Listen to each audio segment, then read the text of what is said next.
Todas as crianças têm algum medo quando são pequenas. O mais comum é um medo intenso do escuro. Quando pequeno, meu cérebro costumeiramente pregava peças em mim e fazia eu pensar que as sombras do quarto se moviam. Várias vezes eu via o que parecia ser a forma de um homem se movendo pelas paredes. Quando eu falava sobre isso com minha mãe, ela só falava que a luz vinda das lâmpadas da rua fazia essas sombras. É claro que eu nunca acreditei nela. Eu estava convencido que tinha um fantasma no meu quarto, e me lembro de uma noite onde esse medo se materializou. Eu tinha 9 anos na época. Lembro-me perfeitamente. Era uma noite quente de verão e nosso ar-condicionado tinha quebrado na manhã anterior. Lógico, meu pai achou que poderia consertá-lo sozinho, mas essa atitude só piorou a situação.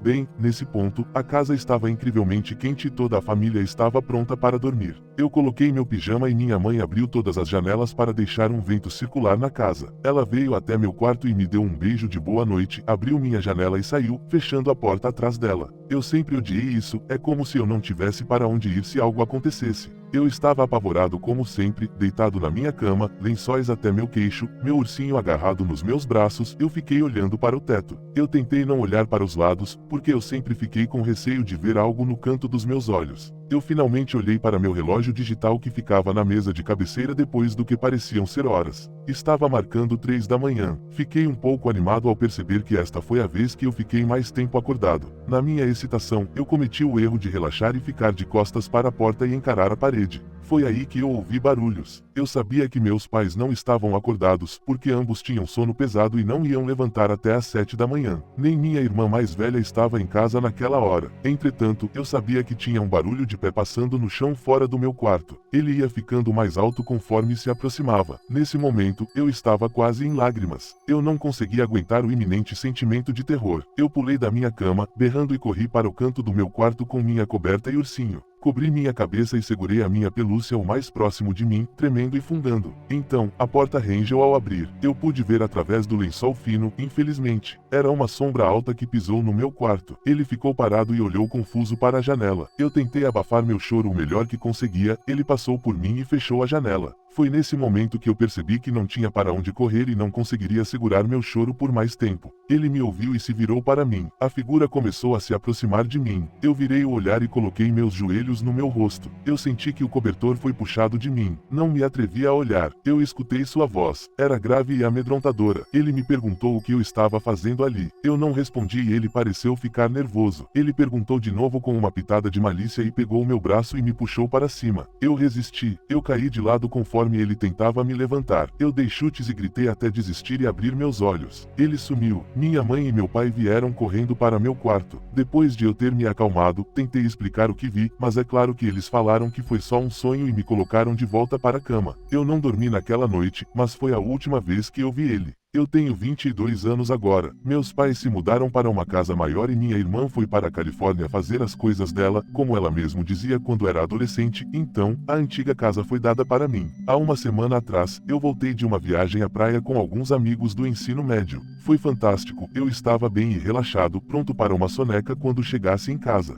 Coloquei meu carro na garagem lá pela manhã cedo, peguei todas as minhas bagagens e abri a porta da minha casa com minhas chaves meio atrapalhado. Quando entrei, a maioria das coisas pareciam estar normais. Eu coloquei minhas malas no meu sofá e tirei meus tênis. Eu já estava quase deitando no chão para assistir TV, quando eu ouvi como se alguém estivesse se movendo no meu quarto no fim do corredor. A porta estava trancada quando cheguei, então não fiquei muito preocupado. Eu pensei estar ouvindo coisas. Apesar disso, minha curiosidade me pegou e eu fui devagar pelo corredor até meu quarto. Conforme eu andava, eu conseguia escutar mais claramente aquele barulho de movimento. Quase como se alguém estivesse na minha cama, eu tentei relaxar por um segundo e suspirei. Um amigo meu tinha uma chave para entrar na minha casa e ele costumeiramente entrava aqui. Ele deve ter aparecido aqui enquanto eu estava fora. Ele gosta de se sentir em casa desse jeito. Conforme eu ia pegar na maçaneta, deu para ouvir algo pulando e correndo. Ele deve estar brincando comigo, pensei. Eu abri a porta e olhei em volta. Minha cama estava vazia, mas desarrumada. Eu olhei para cima e vi que minha janela estava aberta. Eu tinha certeza de ter fechado tudo antes de sair. Eu entrei cautelosamente, fechei ela e a tranquei. Quando eu ia me virar, eu ouvi o choro. Eu congelei por um segundo, pronto para ter um ataque de pânico. Eu prendi minha respiração e me virei. No canto do quarto, havia um amontoado de cobertor, tremendo violentamente. Eu sabia com certeza que aquilo não estava ali quando entrei, eu teria notado uma coisa dessas. Eu me inclinei e rasguei o lençol, jogando-o atrás de mim.